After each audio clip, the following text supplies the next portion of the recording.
قوم سمود پر اللہ کا عذاب۔ شہر ہجر کی رنگین، مدہوش اور پرتعیش رات کا ایک پہر گزر چکا تھا۔ موج مستی، رقص و سرود، شراب و کباب کی محفلیں عروج پر تھی۔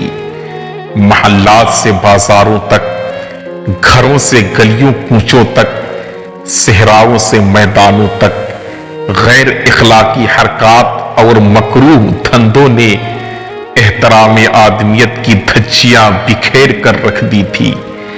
مال و دولت کی فراوانی اور نعمت خداوندی کی کثرت نے شہر کے باسیوں کو اللہ سے غافل کر دیا تھا، اور شیطان ان کی حیوانی خصلتوں پر قابض ہو چکا تھا۔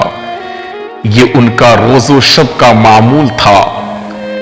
حکم عدولی اور نافرمانی ان کے لیے کوئی نئی بات نہیں تھی۔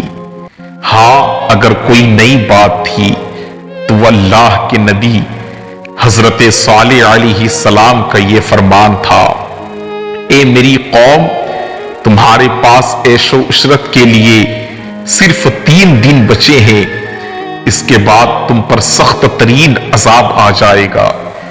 سورۃ الہود آیت نمبر 65۔ قوم کی اکثریت نے اپنے نبی کی اس بات کو بھی ماضی کی طرح ہنسی مذاق اور طنز و استہزاء میں اڑا دیا۔ تاہم ان میں سے کچھ ایسے ضرور تھے جو اپنے نبی کی پیش گوئی سن کر بارگاہ الہی میں سجدہ ریز ہو گئے تھے، مگر ان کی تعداد آٹے میں نمک کے برابر تھی۔ وقت کا بے رحم پہیہ نہایت تیزی سے ایک بھیانک سوہ کی جانب رواں تواں تھا۔ رات بھر کی موج مستی سے تھک ہارے لوگ اپنے اپنے گھر جانے کو تھے کہ اچانک انہیں ایک بڑی زور کی چنگار کی صورت میں عذاب نے آ پکڑ لیا۔ سورۃ الہود آیت نمبر 67۔ اس روز دار سخت ترین چیخ نے ان سب کے کانوں کے پردے پھاڑ دیے اور ان کے دل پارے پارے ہو گئے۔ ابھی چنگاری کا عذاب ختم بھی نہیں ہو پایا تھا کہ ایک شدید ترین زلزلے نے آ پکڑ لیا اور وہ اپنے گھروں میں اندھے پڑے رہ گئے۔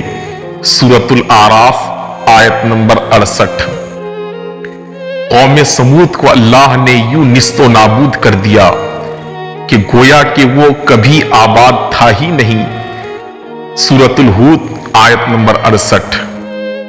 یوں اللہ تعالیٰ نے نافرمان اور متکبر قوم میں سمود کو ہمیشہ کے لیے عبرت کا نشان بنا کر رہتی دنیا تک کے مغرور بداعمال اور نافرمان لوگوں کو متنبہ فرما دیا کہ نہ صرف آخرت بلکہ دنیا میں بھی تمہارے لیے سخت ترین عذاب موجود ہے۔